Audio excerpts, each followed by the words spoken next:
avec un S à sport. L'émission 100% sport sur Logos FM. Toute l'actualité sportive de la région passée au crible avec Olivier et toute sa team. Et toute la team est au complet. Bonsoir à toutes, bonsoir à tous. Soyez les bienvenus dans Avec AS Sport, l'émission qui vous parle de sport au pluriel chaque mardi sur Logos FM, 18h-19h, vous avez l'habitude. On redémarre une nouvelle saison, c'est l'épisode 2. Toujours pour m'accompagner, une équipe de chroniqueurs qui va tourner, vous le savez, tout au long de la saison. Et là, on fonctionne un peu avec les anciens, les voix que vous connaissez avant de vous en faire découvrir des nouvelles.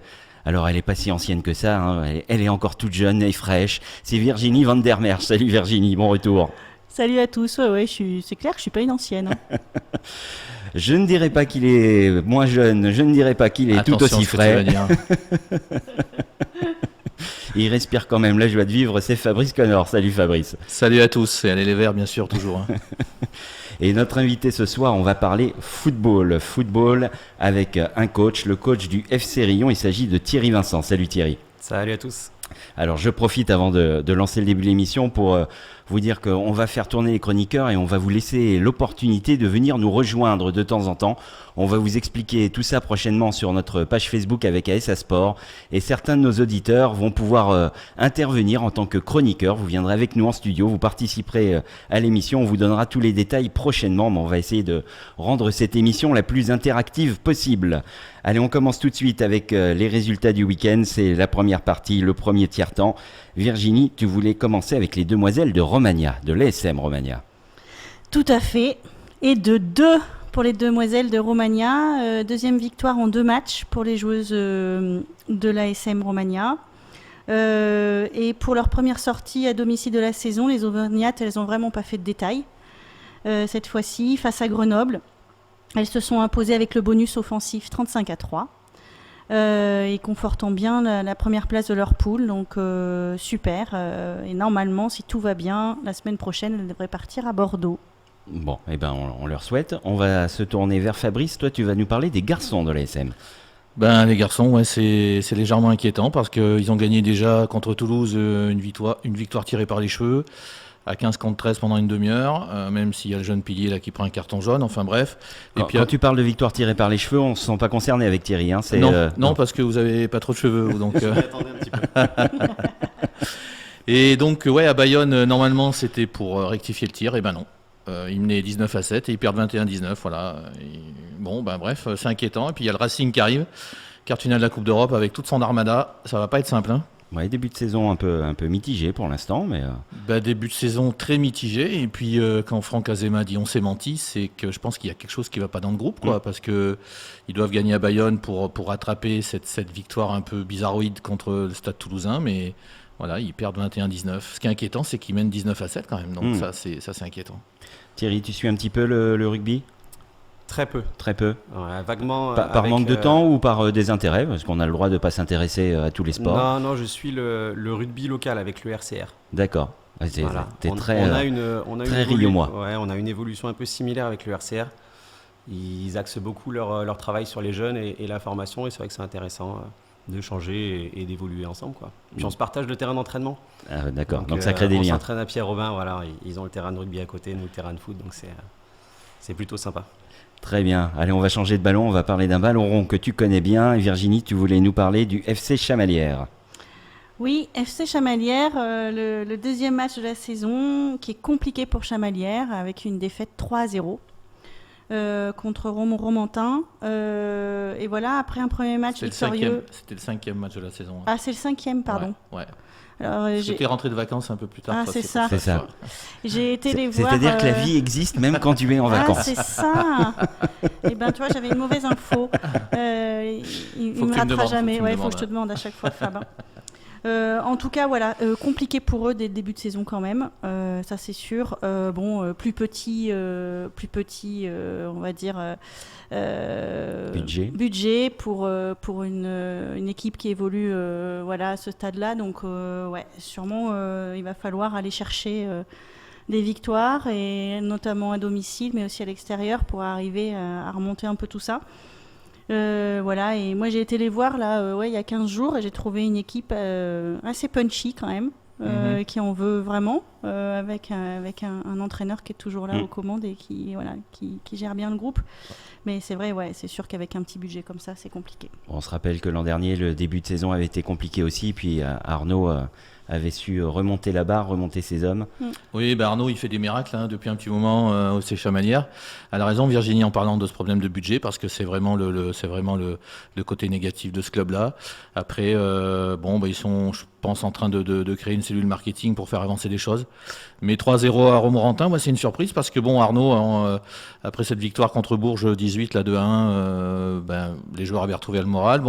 Il y a Jordan Lotiès qui est là depuis cette saison, et a priori, moi je suis surpris par l'ampleur du score là-bas, mais j'ai pu lire la déclaration d'Arnaud Marcantelli qui n'était pas du tout content, parce qu'il a dit que Cham avait fait une première mi-temps indigne de la N2, d'une équipe de N2. Donc je pense que ça va ronfler cette semaine. Ouais. Bon, tu voulais nous parler, Fabrice, du foot de l'Allier. Oui, du foot de l'Allier avec plusieurs résultats. Donc surtout les filles, chapeau aux filles d'Yzeure qui ont gagné 2-1 à Nice. Et Nice est une équipe qui s'est renforcée. Donc nous, on connaît bien le directeur général Renaud Fabre. Et on a eu le plaisir de recevoir à ce micro. Ouais, c'est ça.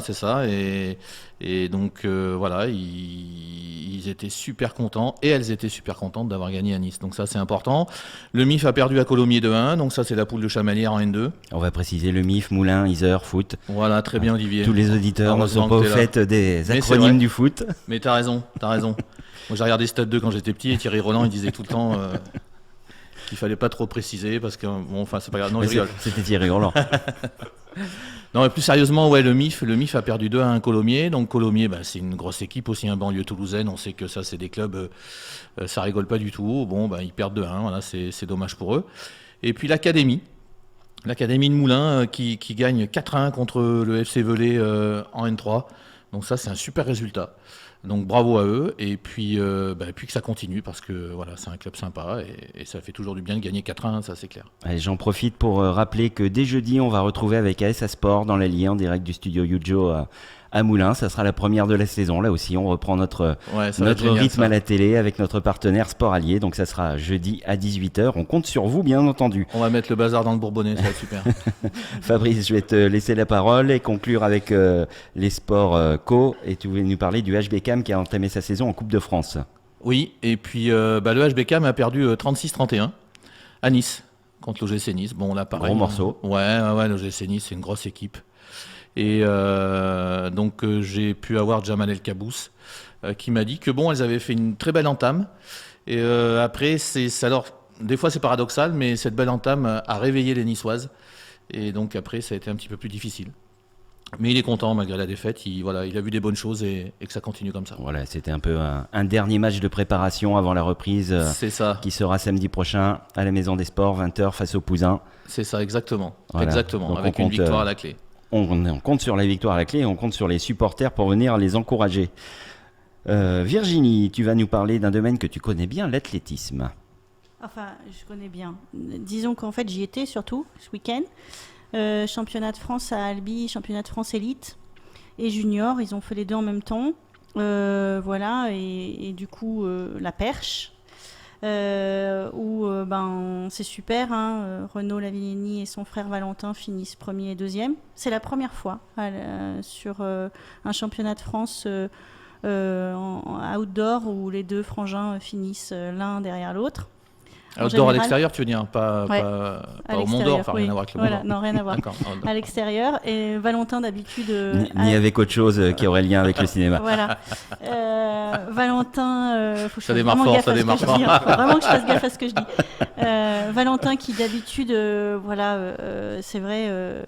en plein air et avait du mal. Mala a réussi à vraiment faire une jolie perf, et Renaud qui assure et qui passe à 5,80. Donc super résultat. Il part à Rome là cette semaine. Je pense qu'il est capable de faire 5,90 franchement. Vraiment, il est en forme, il revient très très bien. Et puis c'est super parce que cette team de Phil Lancos du coup, Renault, il pousse les autres derrière et ces petits jeunes, donc des Jules Cyprès, des Ethan Cormont qui finit 3e, du coup, voilà aussi, ont envie de vraiment prouver ce qu'ils savent faire maintenant. Alors, Et je t'interromps, Jules, Oui. qu'on va recevoir dans ce studio. C'est prévu pour le 5 octobre. Ouais. La prochaine fois que tu seras c'est avec prévu. nous, Jules tu nous viendra amèneras ce jeune parler. Jules. Oui. On va le découvrir. Tout à fait, très atypique et super. Et Je puis, vais te faire enchaîner parce Oui. qu'on est déjà en retard. Bah Tout voilà. va bien aujourd'hui, on est très bavard. Voilà. Avec Virginie, tu parles trop. le trail de Clermont-Ferrand. Et le trail, alors, super, ce trail a eu lieu. Autant la foire n'a pas eu lieu, mais le trail a eu lieu et tant mieux. J'ai envie de dire, super que les sports reprennent un peu partout. Et voilà, il y avait 3 compétitions, un 33 km, un 22 et un 12. On était habitué à voir quand même Johan Medeck quand même à chaque fois premier. Puis là, il se fait devancer par Alexandre Despêche sur la plus grande distance. Voilà, et chez les filles, Mélina Grosjean fait 2,46, super. Une chouette fille aussi, j'aime bien Mélina. Voilà, et sur les autres disciplines, il y a Quentin Melleux qui vraiment arrache la victoire à 30 secondes près, donc ça c'est rare sur un trail Oui, quand c'est un même. trail, oui, c'est rare. Ouais. Et voilà, une belle course en tout cas, et j'espère que voilà, ces sports nature vont reprendre et que les trails vont continuer, croise les doigts.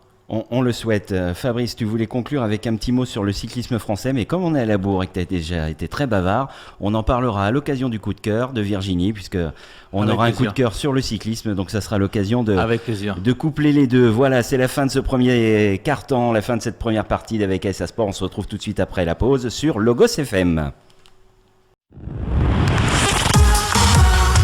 Avec un S à sport. L'émission 100% sport sur Logos FM. Toute l'actualité sportive de la région passée au crible. Avec Olivier et toute sa team.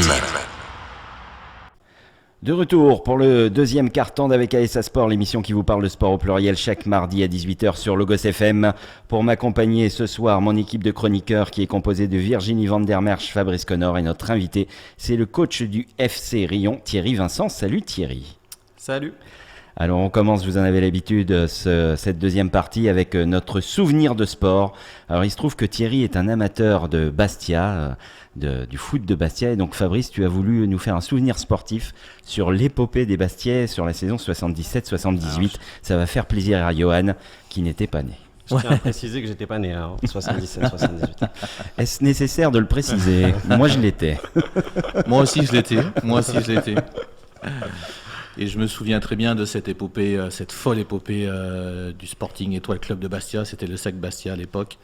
Donc il démarre la Coupe de l'UEFA, saison 77-78. Et une équipe de dingue. Je m'en souviens comme si c'était hier, avec Pierre Quillard dans les buts, Jean-Louis Casse derrière, Charles Landucci le capitaine. Il y avait Paul Marchioni arrière gauche, Félix Lacuesta, Jean-François Larios qui venait de Saint-Etienne. Il y avait Claude Papy qui n'est plus là malheureusement. Johnny Rep, Yves Mario, François Félix devant, enfin bref. Ils avaient une équipe de dingue. Et Crimo aussi, Abdelkrim Meri, dit Crimo, c'était un avant-centre tellement atypique. Donc en 32e, ils battent le Sporting du Portugal. En 16e, ils battent Newcastle. Donc les gens commencent à regarder un peu Bastia. Et puis ils tombent sur le Torino. Donc là, les journalistes sportifs, qui sont très très forts en pronostic, disent ils n'ont aucune chance de passer contre le Torino. Sauf qu'ils gagnent 2-1 à Bastia.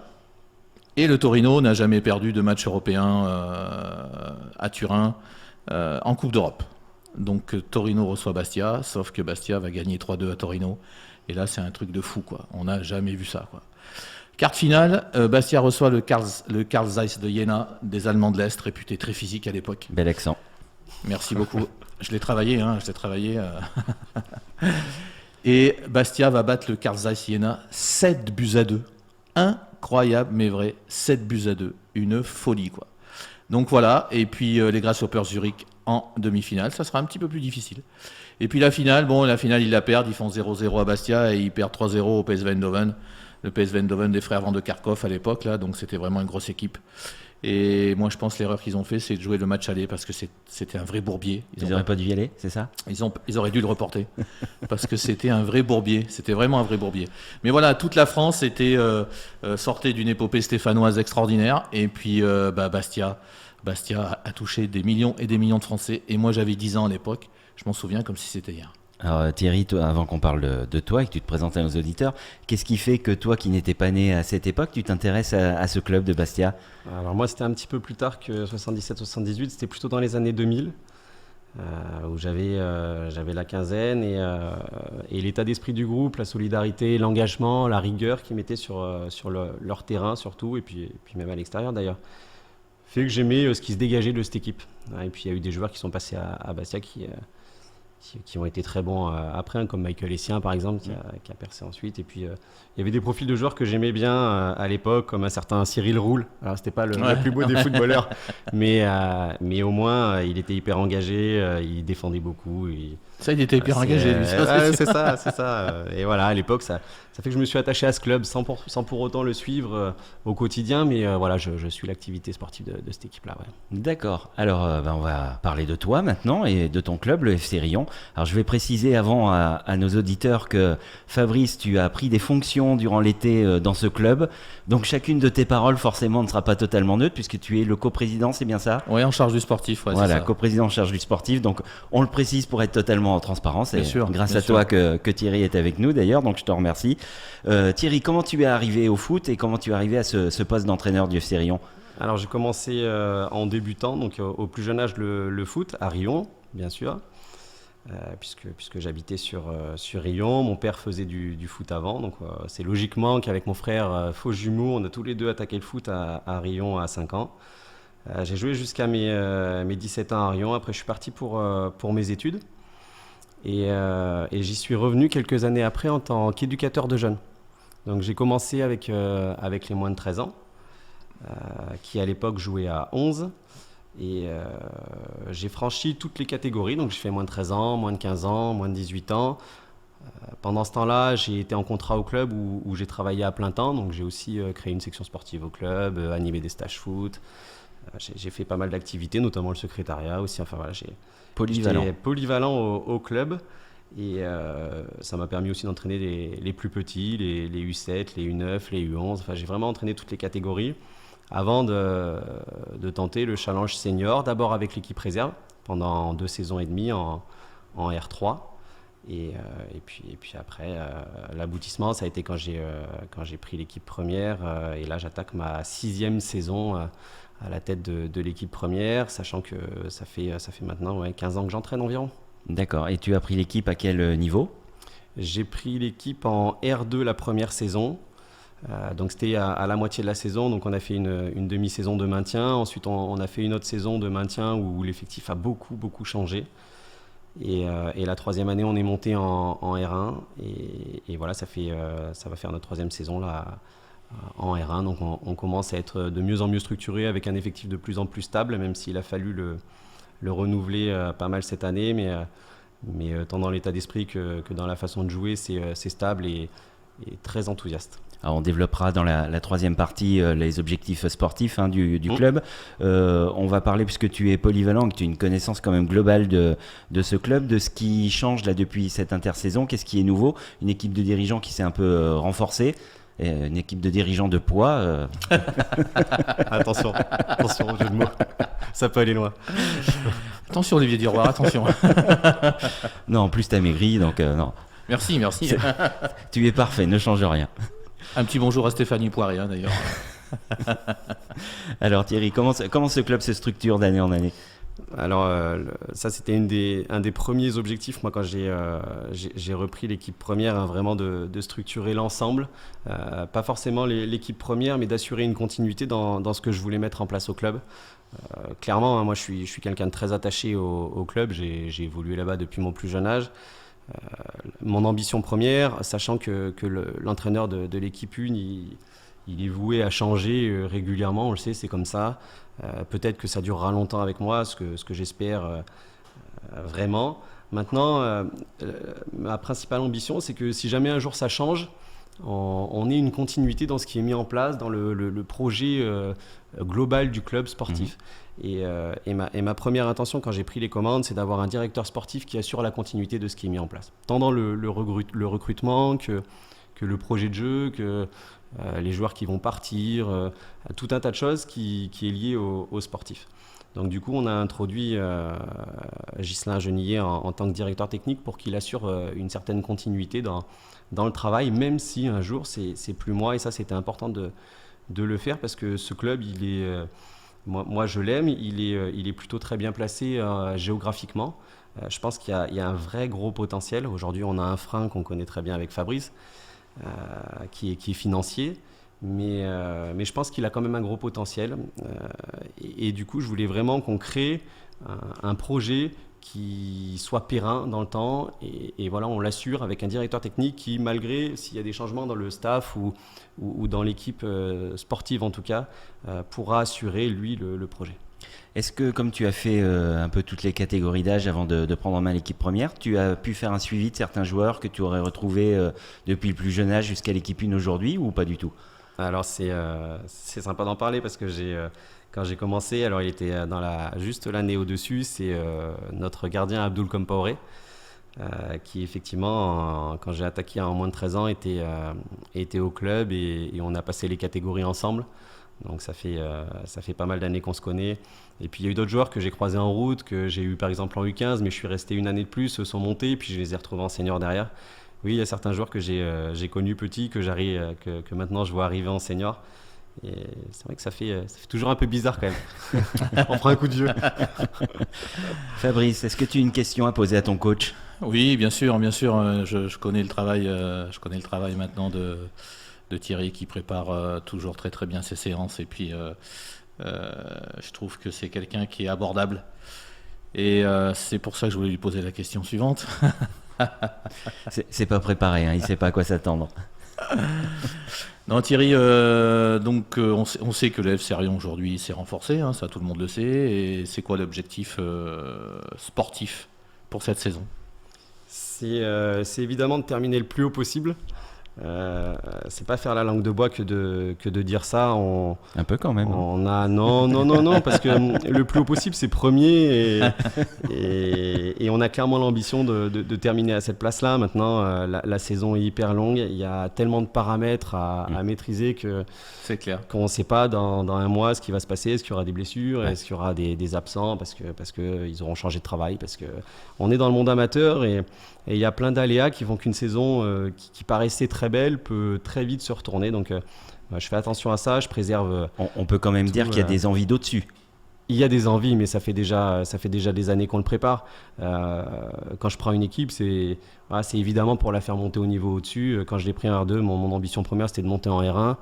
Ça s'est concrétisé plutôt rapidement, on a eu pas mal de réussites.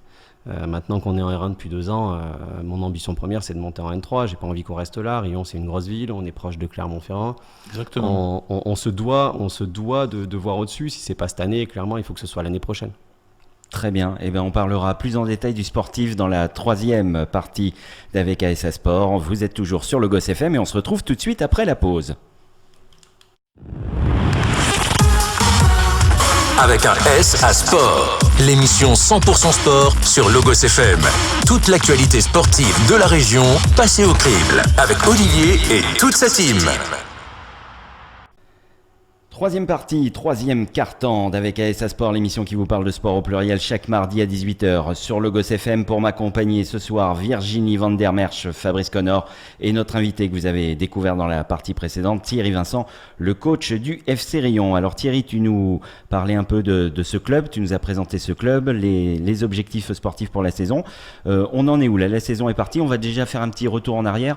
Où est-ce que vous vous en êtes arrêté avant le Covid ? Vous étiez à quel niveau ? Alors avec le recalcul des points, on a terminé 9e sur les 14 équipes de R1. Donc on s'est maintenu. Ça avait été chose compliquée parce qu'on avait eu des problèmes au début de saison administratifs de licence. Donc on avait eu le droit de faire jouer moins de mutations que prévu. Donc ça nous avait pas mal embêté pour cette saison sur laquelle on aurait bien aimé finir dans les 6. Voilà, maintenant on est reparti en R1 sur un nouveau projet. La difficulté de ce long arrêt, c'est de repartir avec des certitudes, parce que les joueurs ont arrêté pendant un moment. Il y a eu pas mal de renouvellement dans l'effectif, mais aussi dans les équipes adverses. Donc on ne sait pas vraiment où se situer par rapport aux autres. Et ça a été le cas ce week-end. On pensait jouer une équipe de Vichy contre laquelle on allait être supérieur. On était en tout cas censé être supérieur. Alors oui, on s'est peut-être créé plus de situations qu'eux. Mais au final, on gagne 1-0. Et comme je dis souvent, seul le résultat compte. L'important, c'est d'être efficace. Exactement. Exactement. À la fin de la saison, hein, que tu aies bien joué toute la saison ou mal joué toute la saison, si tu es premier, tu montes. Donc voilà, c'était important pour nous de prendre les 3 points. On sait où on en est par rapport à Vichy. Maintenant, l'incertitude, c'est la prochaine équipe. Et plus on va avancer dans le début de saison, plus on aura des avis sur les équipes adverses et plus on pourra se situer. Alors là, vous en êtes où là, dans ce championnat qui a démarré? À quelle date vous avez repris? Alors, on a rattaqué la première semaine d'août. On a fait 6 matchs de préparation. On en a gagné 5. On a fait un match nul contre Thiers. On a fait un partout contre Thiers qui allait gagner 4-1 à Firminy d'ailleurs. C'est ça. Un très bon résultat en R1. Et on se sentait, c'est toujours la complexité du sport co, je pense en général. Hein, on pense maîtriser plus de paramètres que l'équipe adverse, parce qu'un match c'est ça, c'est un ensemble de paramètres, et du coup on était plutôt confiants. Et au final, on voit qu'il a bien fallu le tout pour l'emporter sur Vichy, qui nous a proposé une opposition plus qu'intéressante. Fabrice, qui était au bord du terrain, pourra nous le confirmer, mais ils nous ont mis en difficulté, même si on les a mis en difficulté bien plus souvent qu'eux. Mais voilà, on aurait pu faire match nul ou le perdre. Donc je suis content qu'on ait pris les 3 points. Donc on a joué un match de championnat. Là, ce week-end, il y a une coupure Coupe de France. Donc on va rentrer en Coupe de France pour le 3e tour. Et la semaine d'après, on se déplace à Domérat. La Coupe de France, ça fait partie des objectifs de faire un petit parcours. Je sais que l'année dernière, vous vous étiez fait arrêter par vos voisins. Non, je vois pas de quoi tu parles. Oui, évidemment que c'est toujours plaisant de faire des parcours. Alors l'année d'avant, on s'est fait stopper. On n'en parlera pas. Non, c'est nos amis de Moza, oui. Par contre, l'année d'avant, effectivement, on avait fait un chouette parcours on avait été à Noisy-le-Grand, en région parisienne, où on s'était fait sortir au bout des prolongations 1-0. À quel niveau? À quel stade de la 7e tour, je crois. C'était le 8e, on avait passé le 7e. Ouais. Ouais, on avait passé le 7e, on était allé au 8. La même chose. C'est vrai que ça fait des souvenirs. On était parti le week-end à Paris, donc forcément, c'était Vous aviez été au Lido, tout ça, non? Préparation de match oblige. Non. Mais oui, la Coupe de France, sportivement, c'est des sentiments que tu vis pas forcément dans un championnat, puisque tu sais que tu vas enchaîner sur d'autres matchs après. Alors que là, c'est couperé. Au coup de sifflet final, tu passes ou tu sors. Ça s'arrête ou ça continue. Et c'est des sentiments qui sont forcément différents et qui sont géniaux à vivre. Et puis, je ne sais pas si vous avez suivi un petit peu nos parcours, mais on a tendance à renverser les matchs, à être mené, à revenir, à marquer derrière à la 90e. Donc voilà, c'est toujours un peu animé. C'est vrai. Dans ce championnat, là, dans ce groupe, est-ce que vous avez des derbies qui s'annoncent un peu chauds? Un peu chaud, qu'on pourrait suivre? Non, il y a plus vraiment de derby chaud. Enfin, même en Coupe de France contre Moza, au final, ça se passe très bien sur la pelouse. Alors oui, des fois, il y a quelques mots dans les tribunes, on entend des choses au bord, mais sincèrement, c'est des derbys agréables à jouer maintenant, parce qu'il n'y a plus la même animosité qu'avant. Les gestes sont plutôt contrôlés sur le terrain. Non, il n'y a pas de derby chaud. Alors oui, il y a le derby toujours agréable à jouer contre Volvic. Après, les équipes contre lesquelles on pourrait avoir des derbys, c'est Sébaza, le Sandre, l'Inde, mais on les connaît pas vraiment en fait, puisqu'on s'est toujours croisés.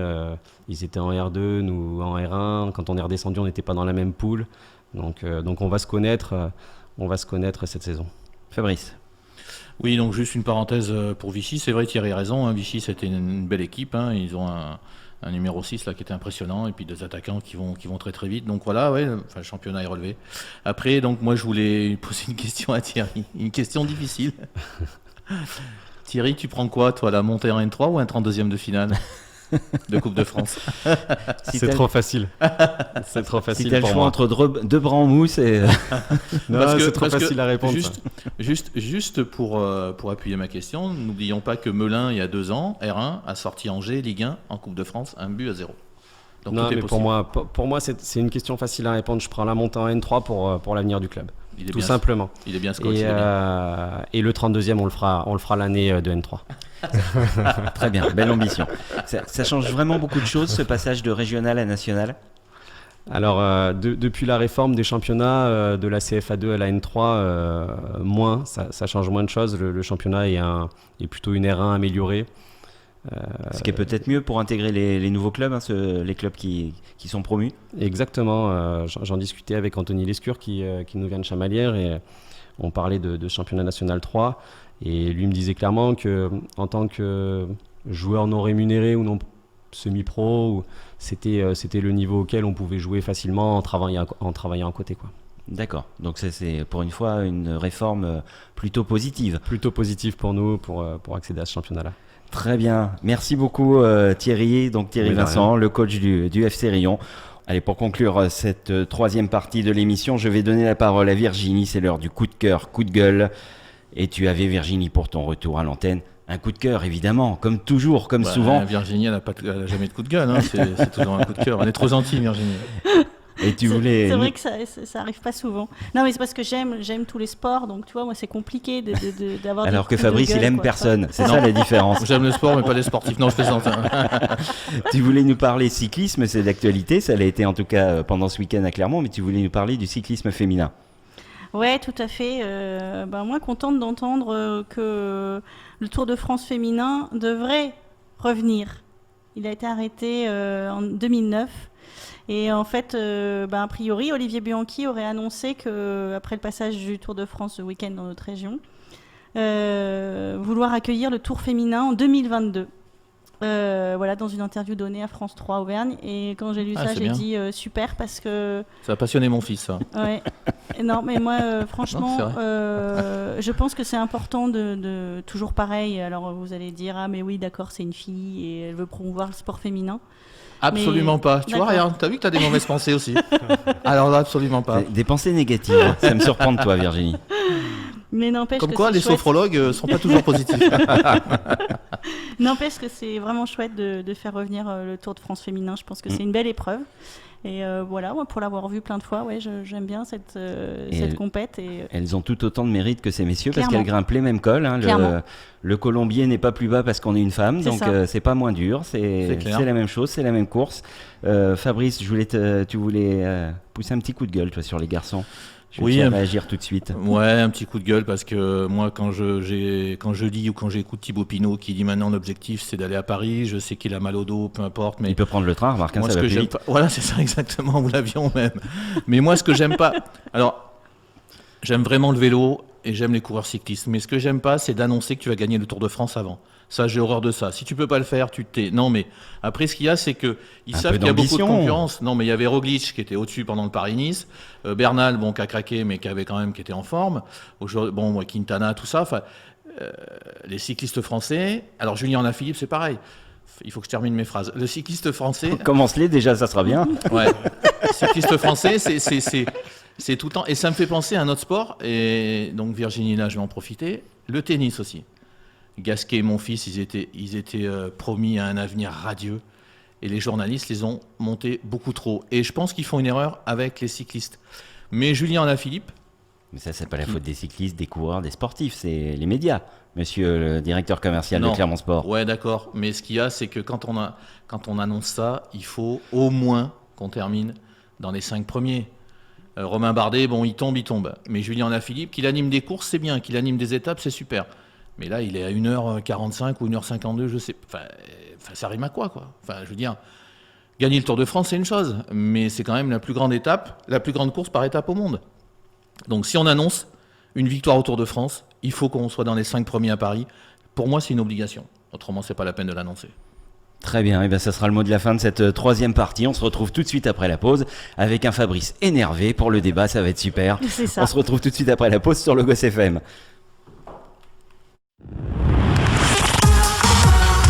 Avec un S à sport. L'émission 100% sport sur Logos FM.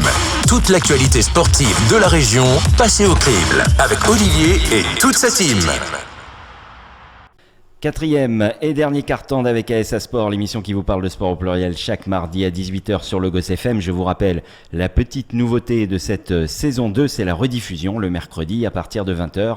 Et puis pour être complet sur les infos, pour nos amis du Bourbonnais de l'Allier, vous retrouverez avec ASA Sport sur la page Facebook Sport Allier à partir de jeudi. C'est le retour dans le Bourbonnais d'avec ASA Sport. On parlera foot, on parlera rugby, on parlera de sport au pluriel comme vous le savez à chaque... Ouais, c'est à la fin d'émission, je commence à savonner.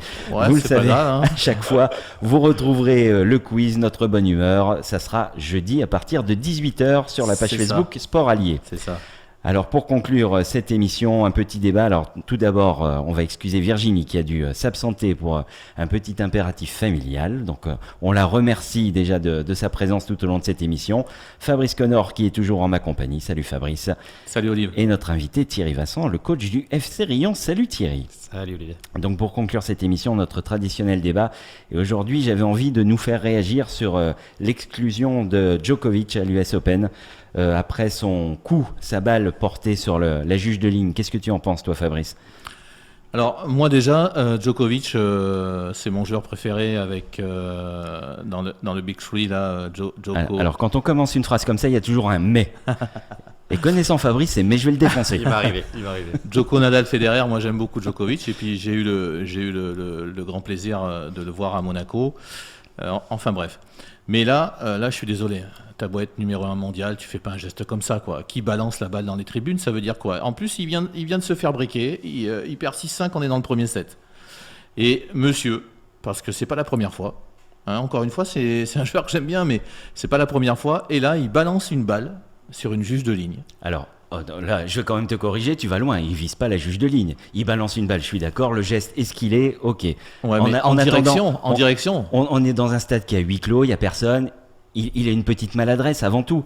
C'est quand même pas de chance de viser la juge de ligne. Il y a personne dans le stade. Ils sont 8 en tout sur le court. Il arrive à toucher quelqu'un. Il est maladroit, ce garçon, c'est tout. Ouais, c'est ça. Il est maladroit et pourtant il est numéro 1 mondial de tennis. Hein, donc ça veut dire qu'il aurait pu lancer la raquette. Hein. Attends, t'es en train de me soupçonner de mauvaise foi. Je ne tolérerai pas ça. Donc c'est quelqu'un, par exemple, qui met des balles à 2-3 cm de la ligne à plus de 160 km/h. Mais bon, c'est quelqu'un qui est maladroit et qui ne sait pas viser, effectivement. Bah, peut-être que les autres fois, il a de la chance. Mais bon, franchement, mais balance la balle, mais par-dessus le stade. Mais il craquait où tu veux, là, j'en sais rien. Mais bon, enfin, c'est incroyable. Et puis en plus, le numéro 1 mondial, c'est l'affiche du tennis, quoi. Enfin, tu vois, Rafael Nadal et Roger Federer qui se sont un petit peu énervés dans leur carrière, mais ils n'ont jamais fait des trucs comme ça. Et Djoko, c'est pas la première fois. Donc là, il vient de dire, j'ai lu que ça avait été très très dur à accepter. J'espère que ça va lui servir de leçon. Parce que là, l'US Open lui tendait les bras cette année. Hein. Alors, bon, une fois de plus, le geste, effectivement, n'a pas lieu d'être. Bah oui. Il n'a pas visé la juge de ligne, ça, je suis désolé, c'est faux. Ça va dans sa direction. Moi, je pense effectivement, je vais pas dire que c'est la faute à pas de chance. Ouais. On espère que cette juge de ligne va bien, parce qu'elle a quand même pris cher, la pauvre. Donc, on lui souhaite un bon rétablissement, déjà. Après... Il y a un craquage, c'est un champion, mais ça prouve aussi qu'un champion peut aussi de temps en temps péter un plomb. Ah oui, c'est pas la première fois, mais à qui c'est pas arrivé ? On peut de temps en temps, sur un match un peu tendu, là on est dans des circonstances particulières avec le Covid, où ils sont sous pression en permanence, avec les tests, avec savoir est-ce qu'on peut jouer, pas jouer. On peut comprendre quand même qu'ils soient dans une bulle et que ça doit être quand même assez difficile à vivre. On a vu ce genre de craquage aussi en NBA, où les joueurs, à force d'être enfermés H24 les uns sur les autres, ils finissent par devenir Bruno. Non mais Olivier. C'est moi. Ouais, non mais lui, il est numéro 1 mondial. Ça veut dire que lui. Mais c'est un homme avant tout. Je sais bien que c'est un homme, mais ce qu'il y a, c'est que ça démarre. Tu casses ta raquette au pire. Enfin, tu fais voilà. quelque chose qui risque pas d'atteindre un. Exactement. Et parce que c'est grave. Imagine qu'il lui attrape la tempe ou j'en sais rien ou un œil et. Tu vois, c'est trop grave, il faut qu'il arrête de faire ça. Et puis surtout, ça doit démarrer là, les grands chelems en 128e de finale, donc il y a 256 joueurs. Et c'est le seul qui fait ça. Comme dit Thierry, effectivement, il a raison. Disons que les autres ne sont pas diffusés. Moins diffusés.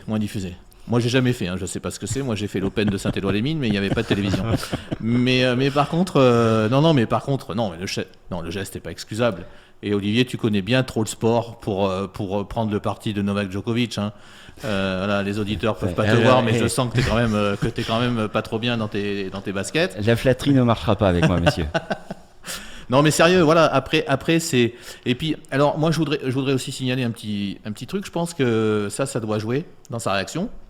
C'est que Djoko, lui, il a voulu monter un syndicat des joueurs, et Nadal, Federer et Murray n'ont pas voulu adhérer à ce syndicat. Et j'ai vu dans une interview que ça l'avait un petit peu agacé. Donc peut-être que ça fait partie... Alors, est-ce que pour autant ce geste méritait l'exclusion ? Parce que les conséquences sont lourdes quand même. Là, c'est une vraie sanction pour le coup. Ouais, alors là, du tournoi, j'ai trouvé ça un peu lourd quand même. Ah, j'ai trouvé ça un peu lourd. Alors là, par contre, je vais pas être d'accord avec toi parce que à partir du moment où on considère que ce geste est inadmissible, il n'y a plus rien à faire sur le terrain.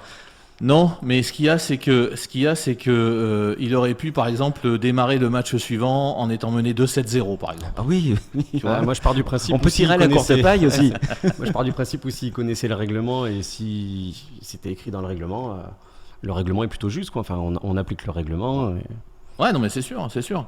Mais c'est vrai que c'est une sanction quand même qui est très très lourde. Très très lourde. Pour un geste qui est pas anodin, on est d'accord, mais c'est un craquage. Ouais, moi je sais que ça arrive à tous les niveaux, mais surtout au tennis, parce que le tennis c'est un sport qui demande tellement de précision, tellement de concentration, tellement de maîtrise de soi. Mais ce qui m'a étonné chez lui, parce que c'est un sportif que je suis vraiment. Ce qui m'a étonné, parce que l'US Open lui tendait les bras. C'était son 19e Grand Chelem. Il égalait Nadal, il n'était plus qu'à un titre de Federer. Alors, c'est pas justement une pression de plus qu'il a eu du mal à supporter ? C'est possible. Ça m'ennuie d'être d'accord avec toi, mais c'est possible. Thierry, est-ce que tu as vu... Mais quel sale mec. Est-ce que tu as déjà vu des joueurs sur le terrain péter un plomb comme ça ? C'est des exemples que tu as vécu. Oui, forcément. Ou un coach peut-être, hein. Oui. Oui, forcément. Thierry est un coach. J'ai touché une corde sensible. Non, pas sensible. Non, je l'assume complètement. Évidemment qu'il y a des moments où on est pris par la pression, par l'enjeu, et forcément, des fois, on a des comportements qui dépassent un peu nos pensées.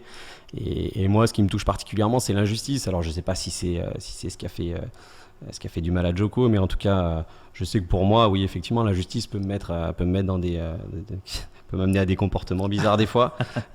Et puis depuis le temps que j'entraîne, oui, j'en ai vu des comportements sur les terrains. Et puis bon, c'est ce qu'on dit, hein, le foot à mauvaise presse. Nous, au club, on travaille beaucoup là-dessus. On prend très peu de cartons rouges, cartons jaunes. On fait très attention à ça, c'est très important. Donc, ça, c'est clair. Ça fait longtemps que j'en ai pas vu, en tout cas. Est-ce qu'on pourrait faire un petit parallèle entre le comportement de Djokovic et ce qu'on a vu sur le match PSG-OM dimanche dernier, avec ce craquage en fin de match? Moi, je ne vais pas y aller par le dos de la cuillère. Moi, je trouve que là, les Parisiens et les Marseillais se sont conduits en voyous, tout simplement. Et Djoko, c'est tout le contraire d'un voyou.